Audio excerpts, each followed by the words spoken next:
Why are there not more people talking about Honeywell Thermostat Wi-Fi issues? It happens to so many of us. Here's how to fix it, step by step. First, check if your home Wi-Fi is working on other devices, like your phone or laptop. If not, try restarting your router.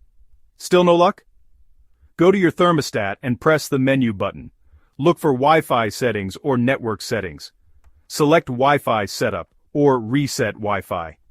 Now grab your phone or tablet. Open the Honeywell Home app and follow the prompts to reconnect your thermostat. Make sure you're using the right Wi-Fi password. Double check for typos. If you use a 5G network, switch to a 2.4 GHz band, since many thermostats only work on that frequency. If the problem keeps happening, check if your thermostat software needs an update. You can usually find this in Settings, under Device Info, or About. Update if needed, then try connecting again. Still stuck? Sometimes the issue is with your router settings or a weak Wi-Fi signal.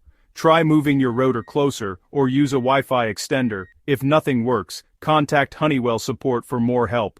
Don't let Wi-Fi issues leave you in the cold or the heat. Follow these steps, and you'll be back in charge of your comfort in no time.